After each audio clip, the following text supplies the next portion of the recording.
Okay friends, இது வரைக்கும் filing அப்படிங்கிறது எப்படி கொண்டு வரப்பட்டது அப்படின்றத பற்றி பார்த்தோம். இப்போ ஃபைலிங்கில் இருக்கக்கூடிய பிரச்சனைகளை பற்றி பார்ப்போம். போராடக்கூடிய வழக்கறிஞர்கள் கூட இந்த ஃபைலிங்கில் இருக்கக்கூடிய நடைமுறை சிக்கல்கள் பற்றி மட்டும் தான் வந்து பேசுகிறாங்க. ஆனால் இதில் இருக்கக்கூடிய முக்கியமான பிரச்சனை, மைய பிரச்சனை என்ன அப்படின்னா, இந்திய நீதித்துறையை தனியார் மயப்படுத்துறது அப்படிங்கிறது தான் இருக்குது.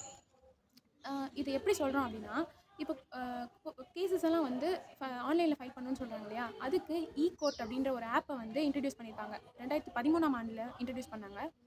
இந்த ஆப்பில் போய் நம்ம கேசஸ் ஃபைல் பண்ணிக்கலாம். எல்லாம் கேஸோட ஸ்டேட்டஸ் என்ன அப்படின்றத வந்து பார்த்துக்கலாம். ஆனால் கோர்ட் ஃபீஸ் பே பண்ணுறது இருக்குல்ல, அந்த வழக்குகளுக்கான கட்டணத்தை வந்து செலுத்துறதுக்கான எந்த ஒரு முறையான அமைப்பு, ஒரு செயலியுமே ஆப்ஸையுமே வந்து கவர்மெண்ட் சைட்லேருந்து இன்ட்ரடியூஸ் பண்ணல.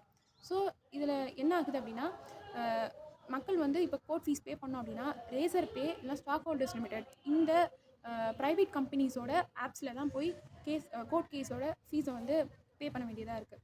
இப்போது இந்த நிறுவனங்கள் என்ன பண்ணுறாங்க அப்படின்னா, மக்கள் செலுத்தக்கூடிய கட்டணத்தை எடுத்துகிட்டு ஷேர் மார்க்கெட், பங்கு சந்தையில் போய் முதலீடு செய்கிறாங்க, இன்வெஸ்ட்மெண்ட் பண்ணுறாங்க. இப்போ அதன் மூலமாக அவங்க வந்து லாபம் பார்க்குறாங்க. இதுதான் வந்து நிலைமையாக இருக்குது. இப்போது அரசியலமைப்பு சட்டம் வந்து நடைமுறைக்கு வந்து 75 ஆண்டுகள் ஆகிடுச்சு.